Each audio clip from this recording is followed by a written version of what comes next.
जय गुरुदेव।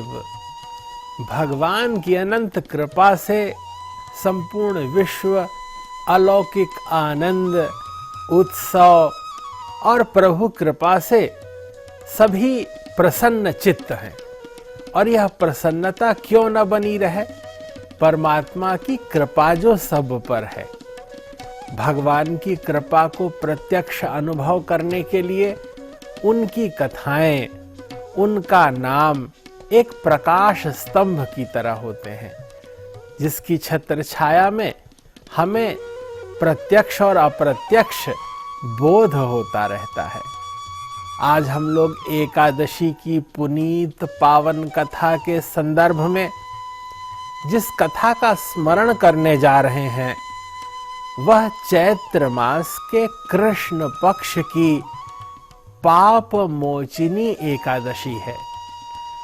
इस एकादशी के नाम में ही पाप मोचिनी शब्द है, अर्थात किसी भी तरह का कोई पाप हो, इस एकादशी के व्रत को करने से हम पाप मुक्त हो जाते हैं।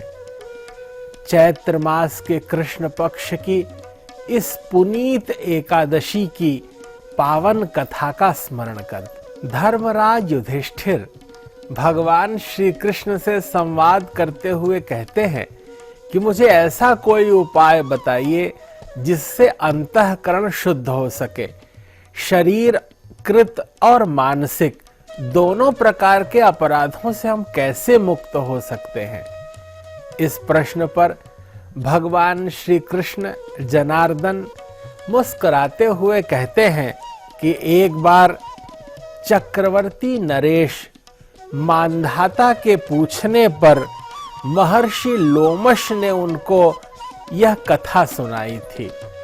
महर्षि लोमश ने चक्रवर्ती सम्राट मांधाता से कहा कि हे राजन, एक बार की बात है, इस धरा में समस्त ऋषि मुनि तपस्वी सभी भगवत चर्या में लिप्त थे। सभी भगवान का गुणानुवाद करते थे। बड़े बड़े ऋषि मुनि निरंतर भगवत चर्चा करते रहते थे। और इसमें एक प्रमुख नाम च्यवन ऋषि का था।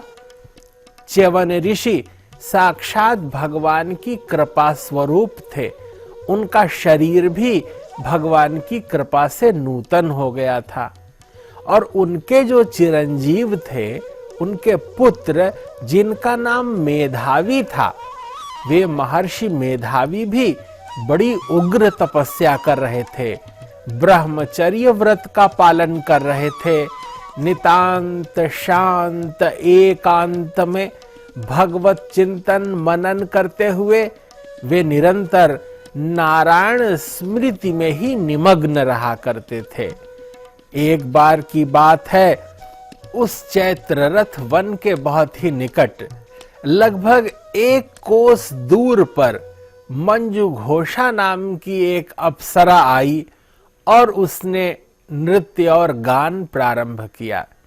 वो अत्यंत निकट नहीं गई, क्योंकि ऋषि कब कुपित हो जाए कुछ कहा नहीं जा सकता।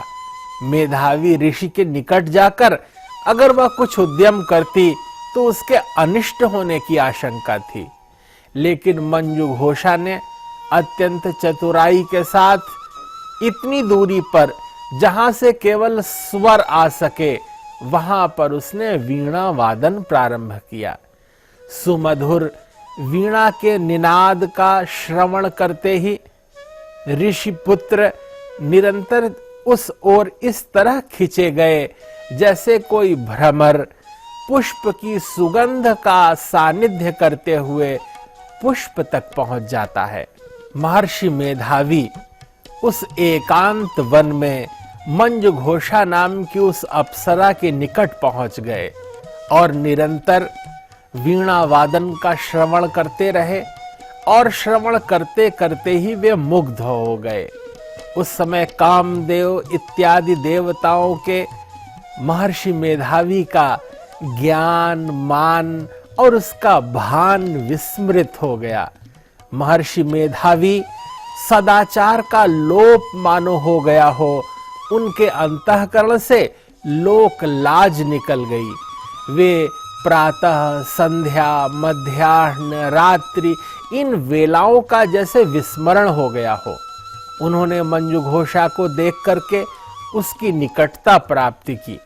मंजू घोषा ने भी इसमें अत्यंत सहयोग किया और वे दोनों निरंतर सानिध्य पूर्वक अपलक एक साथ वहां रहने लगे।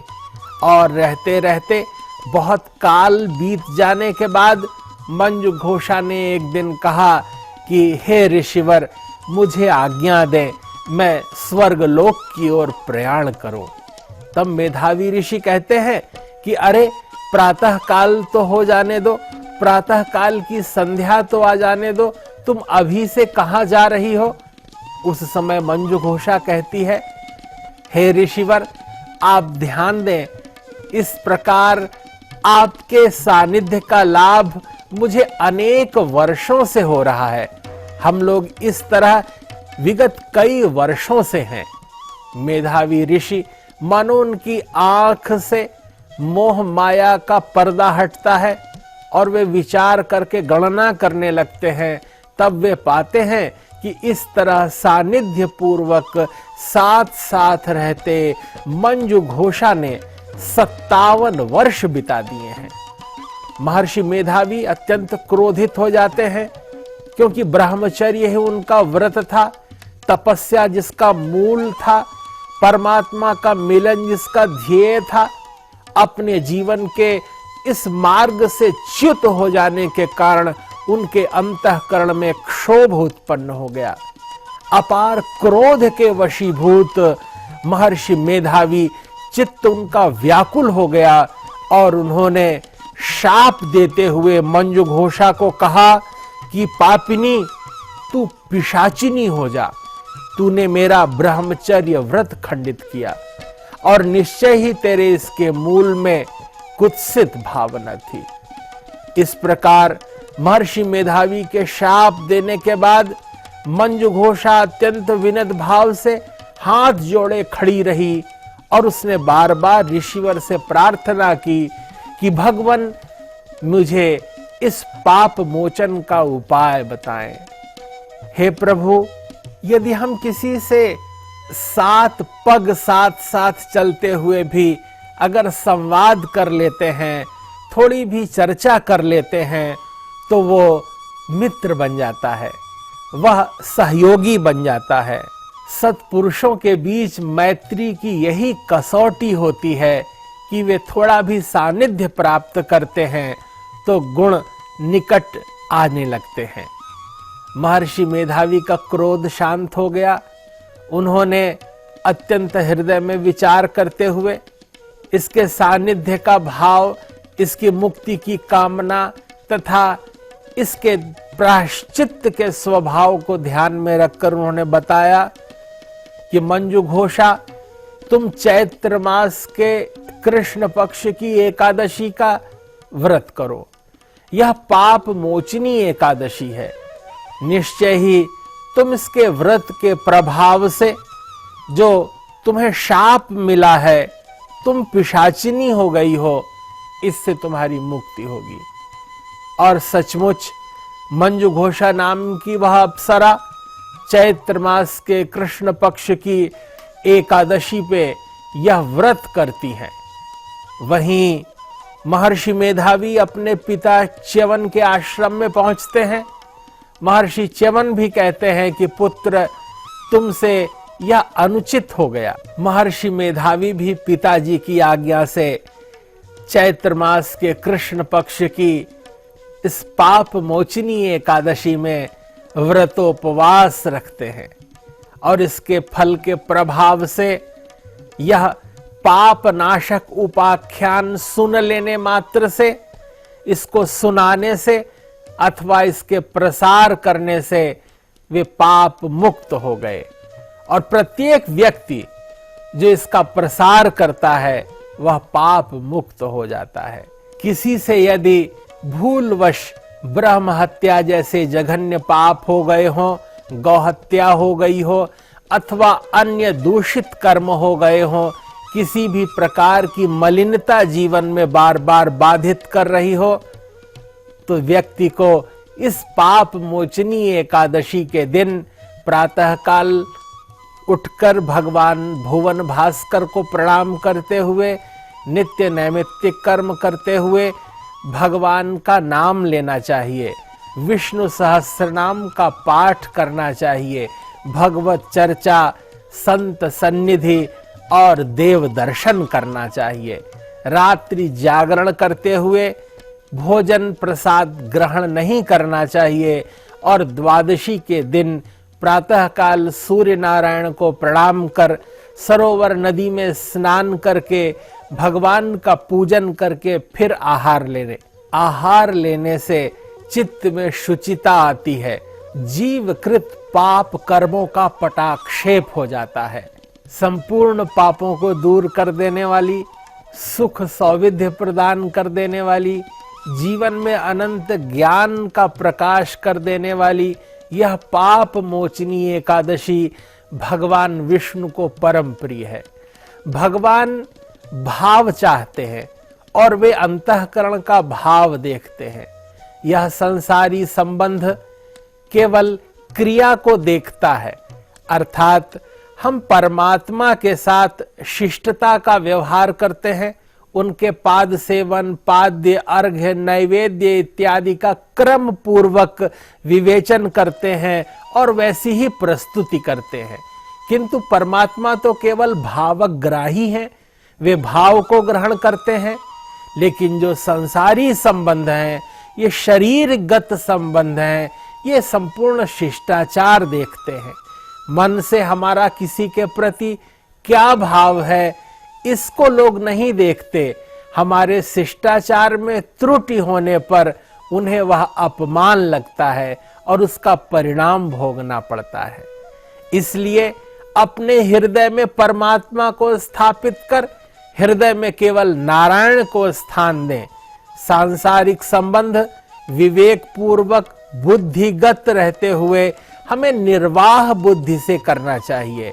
हम पाप मुक्त रहें, हमारा अंतःकरण शुचिता पूर्ण रहे, हम भगवत प्राप्ति को प्राप्त हों, ऐसी भगवदीय कामना इच्छा मन में रखनी चाहिए।